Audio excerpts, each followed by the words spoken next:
పాతేసి నడిపించాడు. అలాగే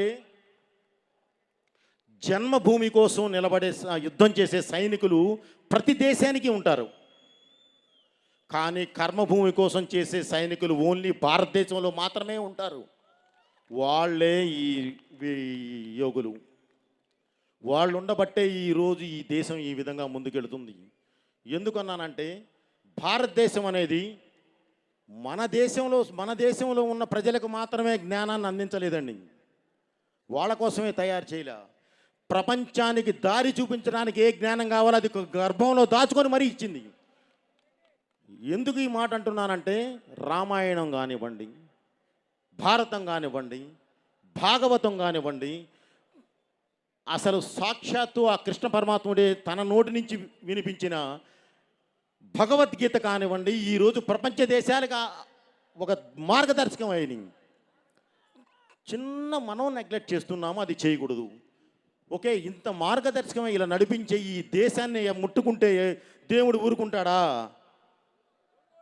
ఊరుకోడు కదా. మృత్యుంజయుడైన ఆ దేవుడే మృత్యువై మీద పడి యుద్ధం చేస్తాడు. ఆ మృత్యువుకి రూపం అద్దితే అతనే అఖండ. అతను చేసే తాండవమే అఖండ తాండవం. అలాగే ఈ మధ్యకాలమే మనం అందరూ ఇది వినిన తర్వాత నిలబడి క్లాప్స్ కొట్టాల్సిన ఒక విషయం ఏంటంటే, నిజంగా మనస్ఫూర్తిగా మనం క్లాప్స్ కొట్టాల్సిన విషయం అది ఏంటంటే, దీనికన్నా ముందే ఇప్పుడు నేను చెప్పిన సిచ్యువేషన్ మాది జరిగేటప్పుడే క్లైమాక్స్ బ్యాలెన్స్ ఉన్నప్పుడే ఒక ఇన్సిడెంట్ జరిగింది కాశ్మీర్లో. మీ అందరికీ తెలుసు, ఇందాక చెప్పారు గంగాధర శాస్త్రి గారు.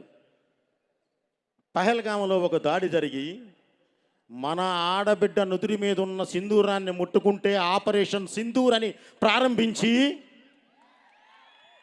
భారతదేశం అంటేనే యుద్ధం అనే మాట, యుద్ధం అనేది అసలు మాట వచ్చిందే, సృష్టించిందే భారతదేశం.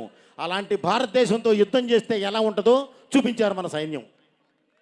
9 నిమిషాల్లో టార్గెట్ రీచ్ అయ్యి వణికిచ్చి 3 రోజుల్లో మోకాళ్ళ మీద కూర్చోబెట్టారు.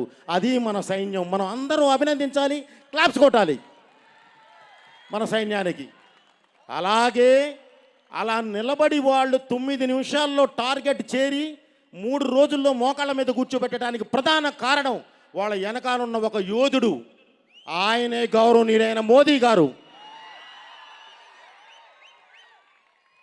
ఆయన నా సైన్యం, వాళ్ళ సిన్సియారిటీ, వాళ్ళంటే ఏంటో నాకు తెలుసు, వాళ్ళ మీద ఉన్న నమ్మకం, ప్రపంచానికే యుద్ధం అంటే ఏంటో నేర్పిన దేశం మనది.